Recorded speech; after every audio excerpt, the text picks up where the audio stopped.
Welcome into a very special Scramble because it's a Saturday Scramble, February 19th, 2022. I'm Rick Gehman, that right there. Andy Lack. Andy, good to see you, bud. Good to see you, man. How are you enjoying Riviera so far? I'm absolutely loving it.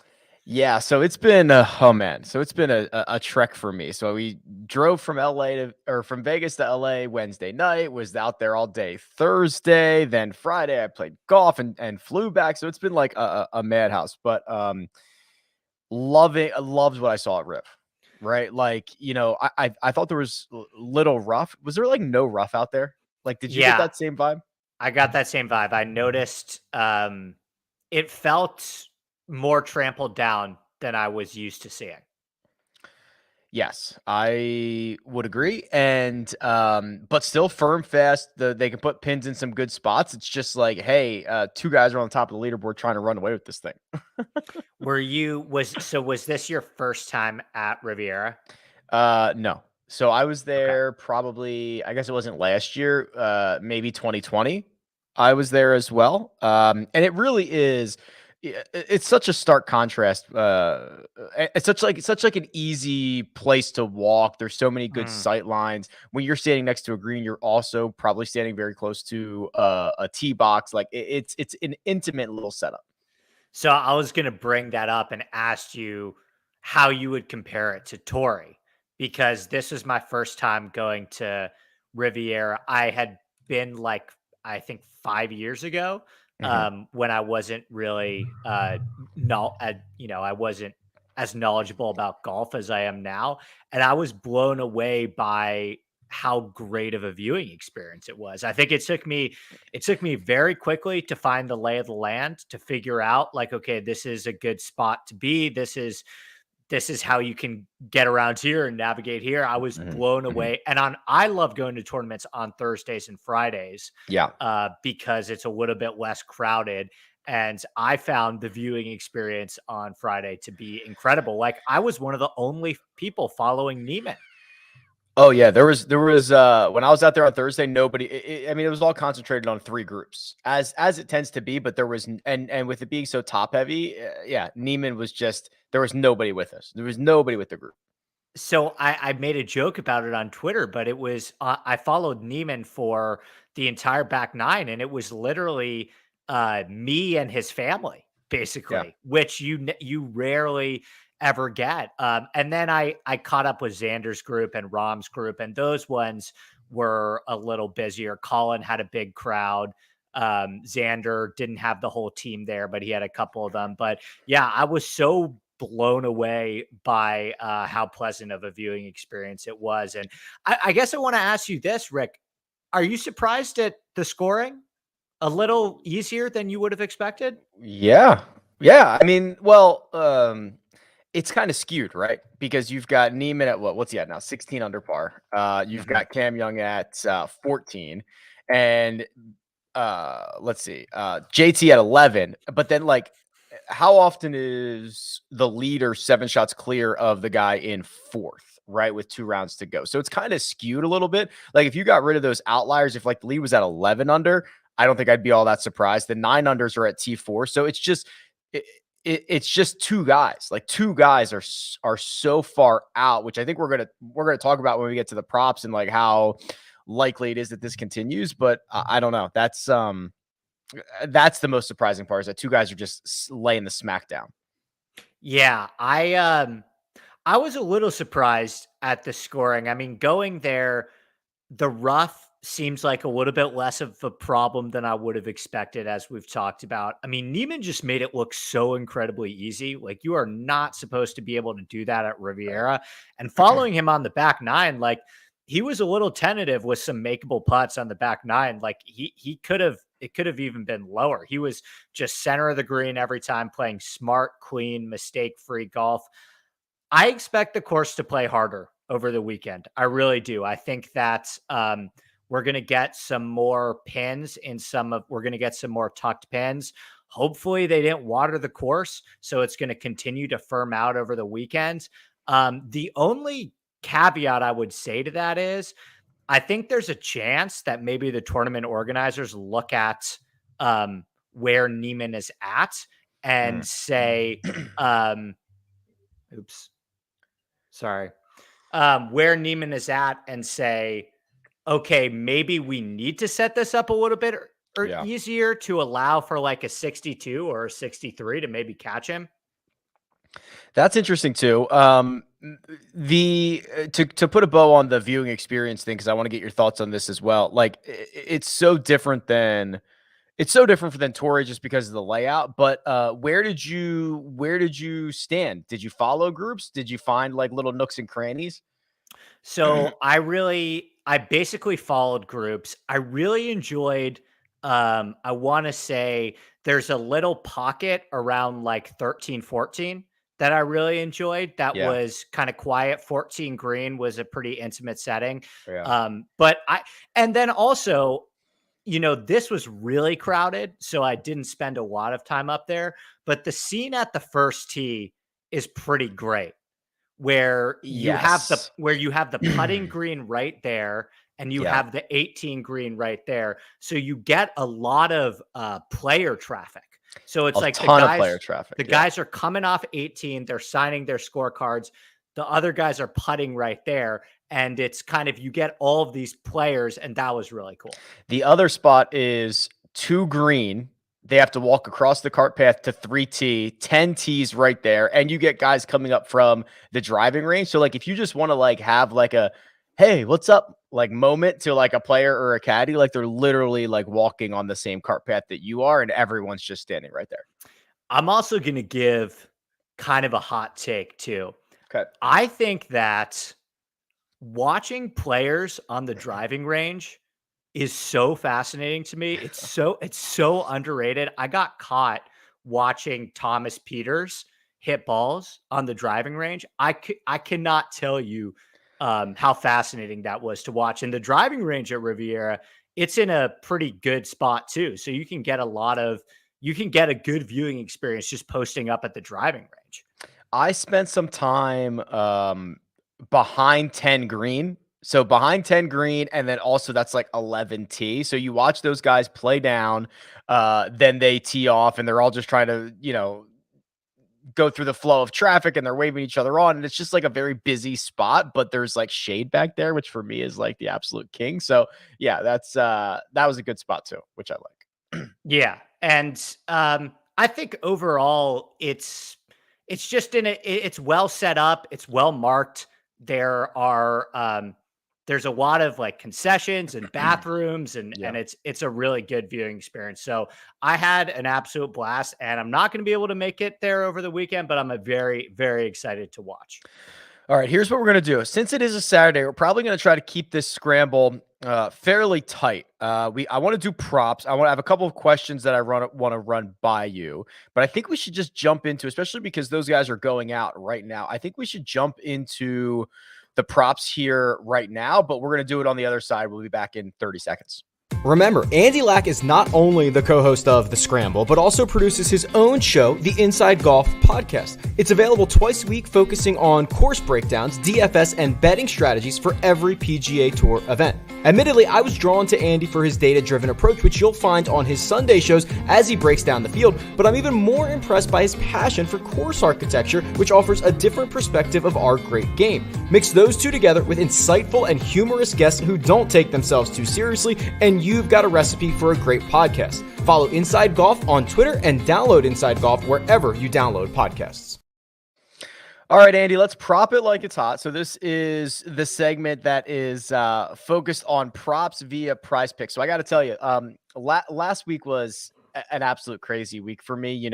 There's tournament prep. There was a fantasy conference in Las Vegas. So I met up with a bunch of people. Obviously, I made the drive to LA and then went to the course and got to play Sherwood, which I'm rocking the cap. We'll talk more about that in a second, Andy. But like, it's been nuts, and it feels like it's been a month and it's only been a couple of days, but I met with the PrizePicks guys here in Vegas on, I guess it would have been Tuesday night. And they are, one, awesome, two, innovative. And one of the things that came out of that meeting is we were like, yeah, wouldn't it be cool if you could do single hole props, right? Like just, hey, here's the par or amen corner, a stretch of holes, or hey, here's a par 5, or like here's a par 3, like just have single hole props, and 3 days later they made it happen. That is now live, Andy. You can actually today on hole number 11, the lines are 4.5. You can do single hole props, which is absolutely bonkers. I can't wait because I added that as one of mine, and we'll talk about it in a second, but I think that's so cool. I think that is probably right. I think that's probably the next innovation in gambling, right? In sure. golf gambling per se is, and some sports books already do this live, but really, is this player going to hit this fairway? Is this player going to hit this green? It adds an element of sweat to it. That is highly specific that, you can't really find anywhere else. Yeah, and what I love about it is the hole, like a single hole, there's a lot that can be different. It could be wind, it could be the pin location. Like I feel like if you're in tune with some of the stuff that's been happening, some of the stuff that happens historically, there's probably a pretty decent edge, I would imagine. Do you agree with that? Yeah, I would agree with that. So what I was looking at was I was looking at kind of the weekly scoring average, historical scoring average, how players have played this hole in the past. You can even look at what like it so for example, the hole that we have this week is hole number 11, which is a par 5. Correct. Which plays to a historical scoring average of 4.7, right?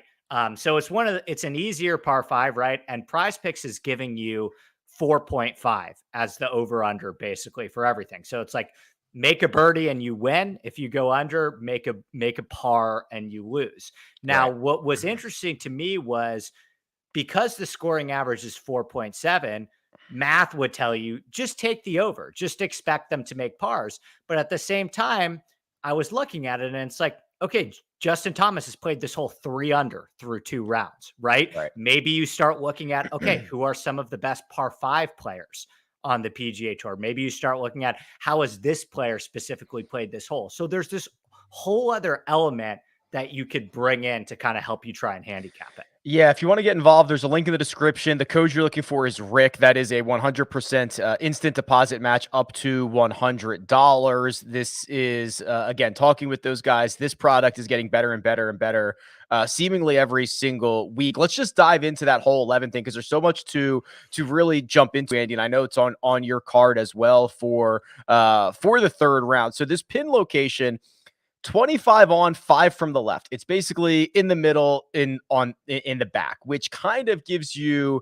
an interesting opportunity. You can either get there in 2 and have an eagle putt, or if you are not on in 2, there's generally a lot of green to work with if you leave it short. So I was looking at last year because a lot of the times they recycle these pins. And last year, you're right. There were days where when that pin is front right, which it was on Saturday last year, it's closer to like a 4.9 scoring average, just harder to get at. But this is a very similar pin location to what they had on Friday last year. And that was like one of the easiest days that it played 4.6. So obviously there's wind, there's other situations going on, but this is in general a pretty generous position for birdies or better, I'm thinking. Yeah. So, I mean, and that you just opened up a whole new element to it, looking at the pins as well. So I didn't even look at the pins this morning, but I was thinking, okay, if I was setting up a tournament, how do they usually set up tournaments on Saturday, right? Is if you're going to set up holes to be more gettable, you're going to set up the par 5s to be more gettable, right? Yeah. Because you want eagle opportunities for those guys. They call it moving day for a reason. So a lot of times on Saturday, you'll see tournament organizers experiment with, okay, we're going to move this tee box up to make this more gettable. We're going to make this par 4 more drivable. And we're going to make the easier holes easy and the harder holes more difficult to create more movement on the leaderboard. And I think you spoke to the key point there. That's what they may be doing with 11. So I actually looked at Justin Thomas, who has played this hole in 3 under through 2 days. He's a Mhm. great par 5 player. He's a great long iron player. So if he gets his drive somewhere up there, he's really good from 200 yards plus. And I took the under 4.5. So I expect JT to birdie this hole in round 2. Yeah, there's just so many generous, like you can hit your second shot into the front bunker on that back pin. You could blast it by. There's still enough room. There's not much penal rough back there. Yeah, the elite guys, especially the par 5 guys, the longer iron guys on 11, taking the under feels like the way to go. Because it's interesting, right? Because you were mentioning the average, and I was thinking about it because the average is exactly what it sounds like. It's the average, right? But you get, on PrizePicks, they give you the best 20 or 24 golfers, right? Great So point. you have to remember that like the average for those guys is probably a lot lower compared to the average for everybody else. So I'm with you here. I think there's going to be lots of birdies being made, and Justin Thomas, who quite frankly is one of the few who are still within arm's reach, probably looking to make a significant move on Saturday. Yeah, absolutely. I mean, I was just laughing because you're right. They always pick the best players and then Matt Kuchar. So I don't really know. I don't What's really the know. algorithm here? I have no idea if Matt Kuchar is in bed with our guys with PrizePicks in some way, shape, or form, but I find it's always difficult for me where I'm like, okay, don't pick on Matt Kuchar today. I know. We've done enough of that content. Pick something else. But yeah, you're right. That's another element to add into it, is that these guys are the guys that are making birdies on par 5s, right? They're the best players in the field. Right. You and I actually align on a different one of these props, and we both just threw it in the outline. We did not chat about this. Joaquin Niemann over 68 strokes. And this, to me, Andy, I never say this, is like more feel than numbers, right? Yeah. He's been phenomenal. He's been awesome. I hope he cashes this like 65-1 ticket that I have on him, right? Like I hope he gets it done. But I've just seen this story plays every single week on the PGA Tour. Somebody gets out quickly, and then there is a leaderboard gravity, right? Mhm. And it just go back 3 weeks or whatever. Seamus Power's 5 clear through 2 rounds. It seemingly happens every single week, where I just think it's unlikely that Niemann, he can win this clearly. I mean, if he goes out and shoots 269s, he probably wins on the weekend, right? But it is just like, there's gravity out there. He's going to be playing in the final group. It's going to be the most difficult conditions. It's going to be a Saturday, and he's in the final group. So those crowds are going to be bigger. Like if he goes out and shoots something 67 or better, like I will just continue to tip my cap to you, Joaquin Niemann. I just think I've got to be on the other side of it this time around. Okay, so I'm obviously with you. There is this great Jordan Spieth quote where I think he talked about this in a podcast. He talked about peaking at the right time in a golf tournament and how golf tournaments are all about making sure you peak at the right time. And every single week, Rick, we see a golfer peak too early, right? Just a couple weeks ago at Pebble Beach, Seamus Power was leading by 5. He was completely irrelevant by Sunday morning in that tournament, right? He had a 5-stroke lead on Friday night, completely irrelevant by Sunday morning. Russell Henley had a 5-stroke lead with 9 holes to play. Oh, don't bring that up. Yeah, I know. I was on the wrong side of that too. So I am confident in Niemann. This isn't me saying I think Niemann's going to eject. I do think he's going to be there on Sunday, but for him to shoot a 60, put it this way, if he cashes the under on the 68, if he shoots 3 under par, 4 under par, I think he wins by a lot. I actually, let me ask you this, Rick. Even par over the weekend, do you think that's good enough to win? Ooh.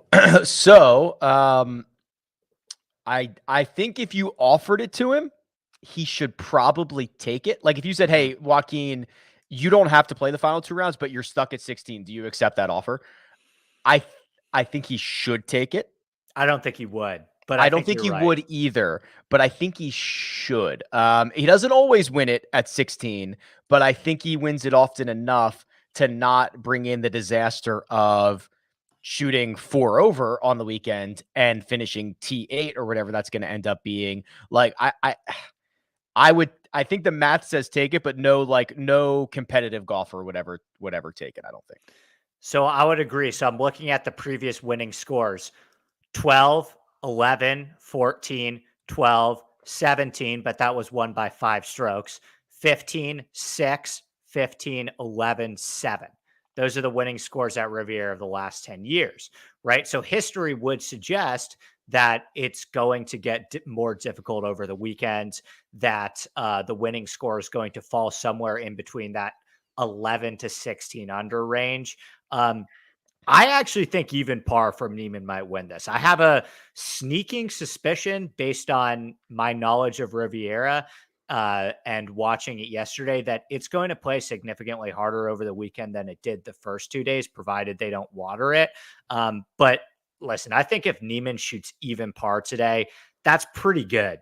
That's pretty good. So I thought 68 felt really low to me, Rick. You could also use it, like, if you have a Joaquin Neiman outright like I do, you could almost, like, hedge it here, right? Because if he shoots under 68, it's over. Like, it's over. He's got it, right? So it's almost like a hedge on your outright ticket.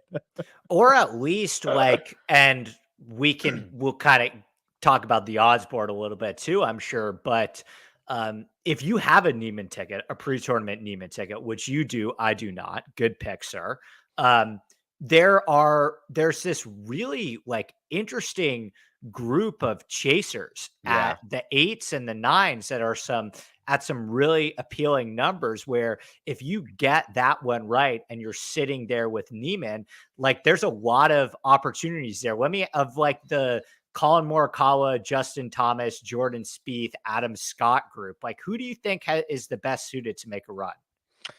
Yeah, the Adam Scott one's interesting. I actually don't even mind like we'll get to we'll go more in depth on this in a bit, but like Homa at 100 to 1, right? Like actually, I want to save that. I want to talk about that in depth, and I want to give it its due.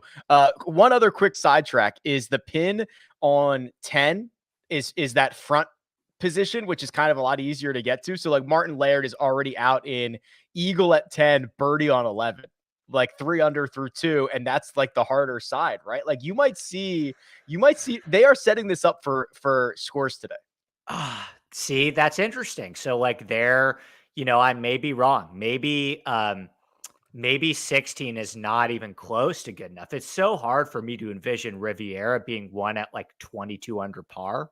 I just think the members would have an absolute fit if that was the case, but wow. I mean, you may be right. I think the tournament organizers, which by the way, is Tiger pulling the strings with everything? Like, is Tiger the one that's actually in charge? Like, if Tiger went to the tournament organizers and was like, make this course play really easy today, or make this course play really hard today, like, isn't he the one that has final say, right? I don't know if he has final say, but they would definitely do whatever he asked. Oh, 100%. Yeah. I don't think they're going to him like, hey, Tiger, how should we set it up today? But if he walks in, he's like, just crush these guys. They're going to be like, okay, no problem. Real quick. At this exact moment, there are 3 guys who have played 11, Martin Laird, Sam Ryder, and Jason Kokrak. They've all made birdie on it. Yeah. Let's go, Andy. So I'm telling you, everybody who's watching right now, hit that under, because PrizePicks, not to call us market movers or anything, but they've had a tendency in the past to move numbers very quickly, sometimes mid-show. So I would say grab those unders on 11 today for all of the reasons that we just outlined, especially what Rick was talking about with the pin positions, because PrizePicks will probably see this and think the same way. There is a link in the description, or you can use the code Rick. One other one I had, Andy, is Jon Rahm under 69. So that's 2 under around Riviera. How much of a concern is it? So through 2 rounds here, he's lost another 3 strokes putting, which combine that with the 3 he lost last week, right? We're talking about a stroke per round over his last 6 rounds. Are we in panic level, or am I waiting for this to get back to the norm? Okay, not in panic mode. I said this on my podcast, but Xander Schauffele, Jon Rahm, and Justin Thomas all had unbelievable ball striking weeks in Phoenix, like some of the best of their entire career, and all of them lost strokes putting. Now, if you ask me, conventional wisdom suggests that one of those players is going to figure out the putter. It seems like it's been Justin Thomas, who would have been my last choice of the three. But no, I think John Rahm is, it's tough because Rahm, and there's a lot of numbers and deep dive statistics on this. I did a little bit of a podcast on it, but Rahm has just been really bad at timing up his best ball striking weeks with his best putting weeks. And that's why the trophies aren't there. And he's in a little situation right now where he's hitting the ball great. He's hitting the ball better than maybe anyone else on the PGA Tour right now, or at least top 5. And he's not getting any of the putts to drop. I think the putter will turn around. It may not this week, but I think it's a pretty safe assumption. I was eyeing that one too, that at some point the ball striking is going to be sticky and stay around, and he'll figure out the putter. So we're thinking Justin Thomas under 4.5 strokes on 11, Joaquin Niemann over 68. I like Rahm under 69, but we're living in that under 4.5 strokes on that hole 11. There's already a bunch of guys getting out there and taking care of it. Fascinating new addition. This is the first time you're able to get those single hole props. So the code you're looking for is Rick, a 100% instant deposit match up to $100. And of course, you can always use the link in the description. PrizePicks is innovating. I love every single thing about it. Andy, I want to continue to dive into this live leaderboard because it's a really interesting week for the PGA Tour. When you have two guys way out in front, there's a lot of really long numbers, and I want to continue to dive into those, but we're going to do it on the other side. All of the tools and data that you see me use on this channel is from my site, RickRunGood.com. RickRunGood.com is one of the largest golf databases on the planet, and it's geared towards making your DFS and betting research process as efficient as possible. There are literally millions of data points in the database, and while that might sound intimidating, the tools that I've built allow you to cut through the data quickly, choose what's important to use, and even build lineups that are ready for import directly into DraftKings. Outside of that, membership gets you access to the Slack channel, currently 2,000 run gooders who are ready to share insights and have a little fun. I love it, and you will too. Sign up at RickRunGood.com. All right. The live odds. I've got Caesars pulled up here, and it is basically Joaquin Niemann against the field. Plus 105, nearly even money for Joaquin Niemann to win the Genesis Invitational. Cam Young, who's only 2 shots back and 3 shots ahead of Justin Thomas, not the second shortest odds. He's plus 650. It's Thomas kind of in the sandwich there at plus 400. He is 5 shots back. But what I wanted to get to, Andy, is after that, you start to get to the Adam Scotts, 18 under. You get to the Victor Hovlands, 28 under par. You get to even down to Max Homa, 100 to 1. Homa is, yes, 10 back of Niemann, but only 4 back of Adam Scott, 5 back, or let's see. No, why can't I do math? 5 back of Justin Thomas, 3 back of Adam Scott. If you think that Niemann and Young don't win this, there's a lot of value behind those guys. 100%. Like I was looking at Adam Scott too, by the way, who obviously he's owned Riviera so far.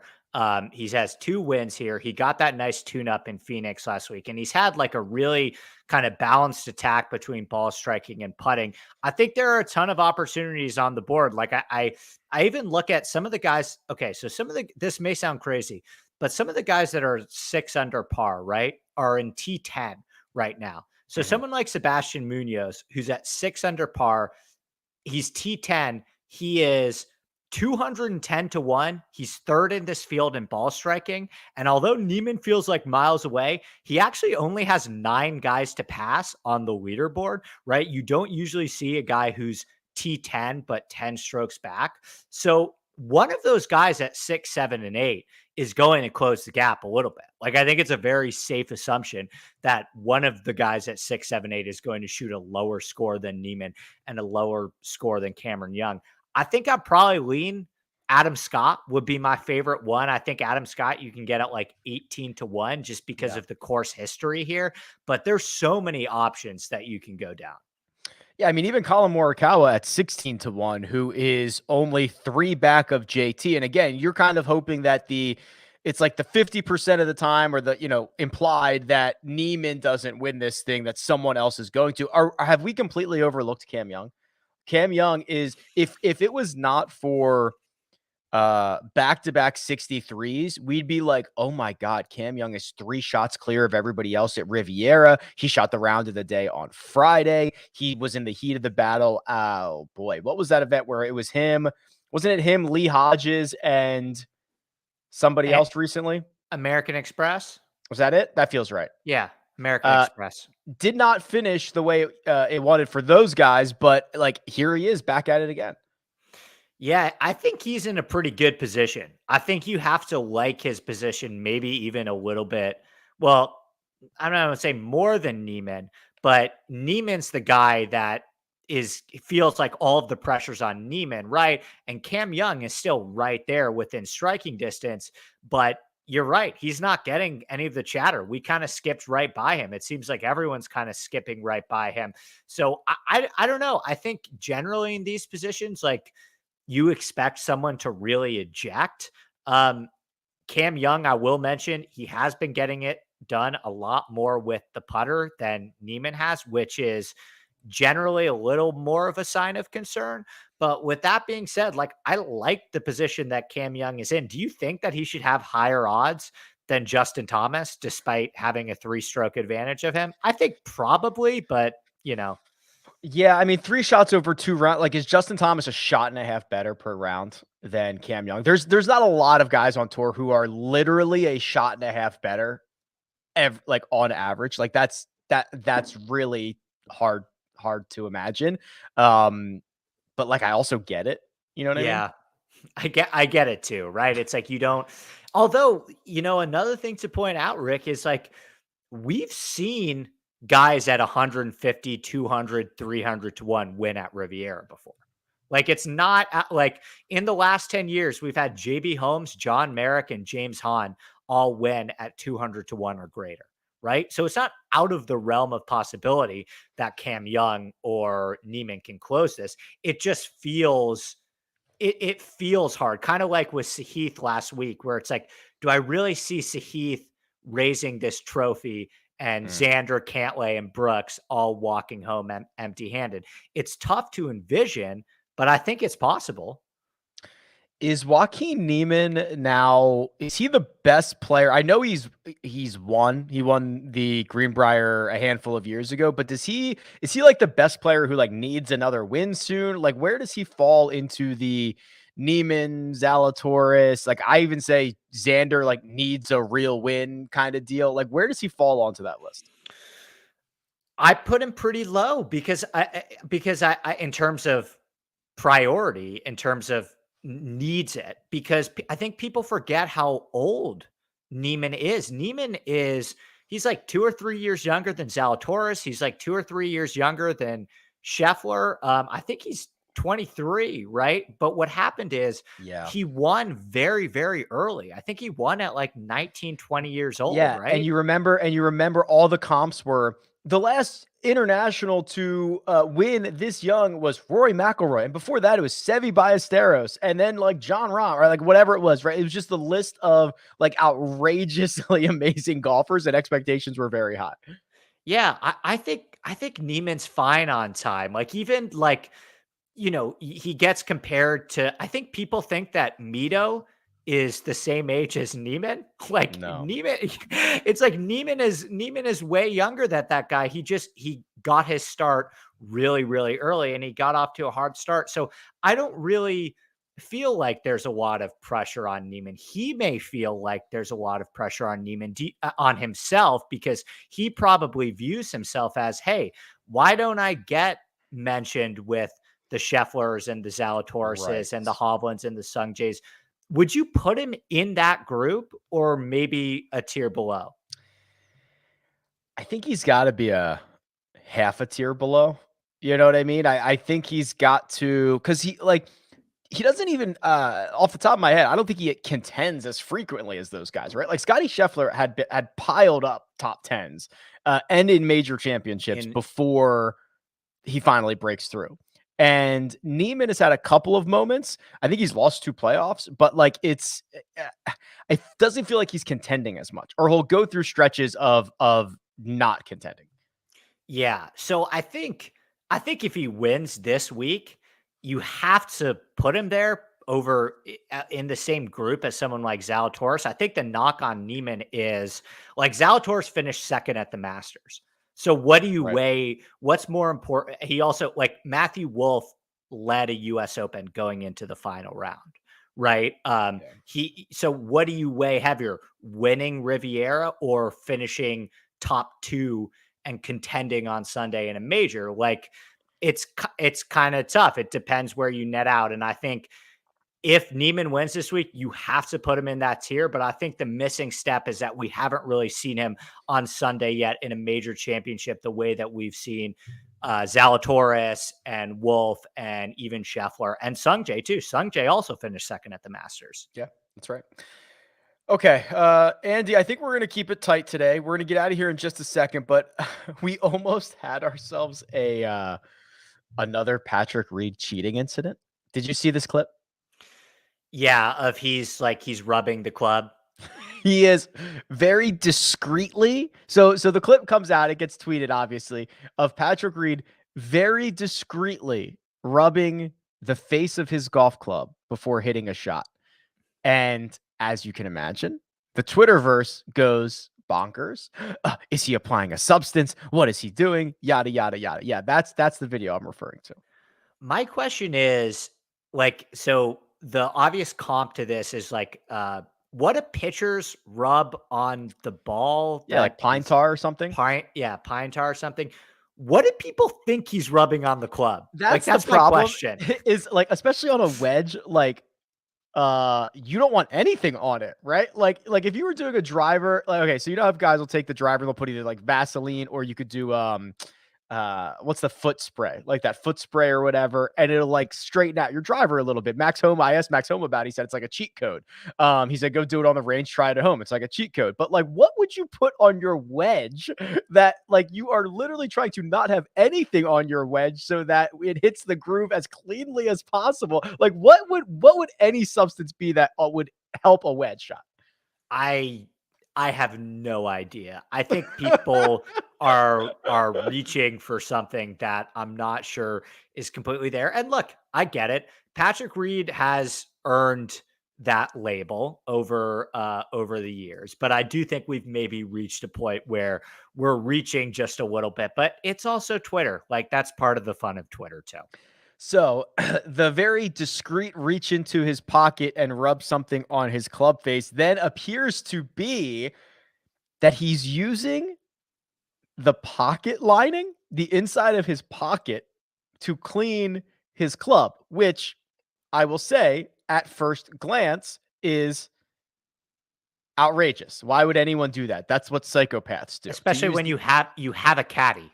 Yeah. Why would you use the inside of your pocket to clean something? However, he was wearing white pants, Andy. So do you think that this was just like, I'm going to keep the fit looking fresh, I'll wipe this on the inside? This is still what crazy people do, but like, it's not as crazy. Yeah. I don't understand why, like, what about the inside liner of your pants is more effective than like a clean towel that your caddy has on him at all times? Like, that's where I'm like, I do not understand this. But you know what, Rick? Patrick Reed has a lot more experience playing good golf than I do. So to each his own. He just thinks differently. That's all. But I loved that everyone was immediately losing their minds, and then it was like, maybe he's just cleaning his club face off in a very strange way. There's probably no other, like, that's got to be the strangest way. Like, I can't even fathom another way to clean your golf club. But I also couldn't fathom that you'd use the inside of your pocket. Would you use the inside of your hat? Like, what could you possibly do? No, I guess pocket would make the most sense. I keep going back to how that's more effective than a towel. But listen, Patrick Reed is playing terrible golf right now. He's been playing really bad golf for an extended period of time. This is the worst stretch of his career by far. I mean, you look at the ball striking numbers and it's just red, red, red, red, red. So who knows? Maybe he's searching for something. Maybe he's in an experimental phase where he's trying something new out. Can't blame him for that. Maybe I'll start using the inside of my pocket. We'll see how that goes. All right, Andy. A special Saturday scramble in the books. Any final thoughts before we let these fine viewers go and turn their attention to moving day at Riviera? So has our one and done just turned into Fight Club? Like, just don't talk about Fight Club. Like, we're not going to raise it until we get out of the hole. Actually, I wanted to look this up because I was thinking about this on the flight home last night. Okay, so I've picked now 6 straight missed cuts, right? So I wanted to do this here. Okay, perfect. And they were all from, like, I wasn't picking Sepp Straka. I wasn't picking JT Poston or whatever. Let's just assume that every single golfer's odds to miss the cut were minus 200. And Andy, as you know, they get much longer than that. I think Cantlay and Rahm last week or this week were like minus 900 to make the cut, excuse me. Yeah. So like the idea that I have somehow whiffed 6 consecutive times with this, like it'd be like 50-1. Like this is almost harder than picking guys to make the cut. Okay, but here's what I would say, Rick, is you have a very proven track record of success with betting, with DraftKings, with one and done. Are you at the point where you're like, okay, I need to change something in my process? Because I still think maybe it's too small of a sample size to be like, okay, I need to completely go back to the drawing board. I'm not looking at this correctly. Well, what's crazy is I've had successful I've had winning tickets. I've had great DraftKings lineups. I have just not gotten the one and done through the cut. So like at the same time, I'm like, well, I don't want to change my entire process because like as an aggregate, you know, I'm liking the weeks that I'm having. However, in this one sliver of the whole thing, it's been absolutely horrendous. And I've tried a little bit. I was like, okay, well, let me go like pure course history. The person that I know is going to be super popular misses the cut. Like let me go try to find a stud that I think is just playing beautifully at the moment, like misses the cut. It's just like, I've tried a little bit of tweaking. It's just frustrating that this one little spoke of the wheel, I am absolutely horrendous at right now.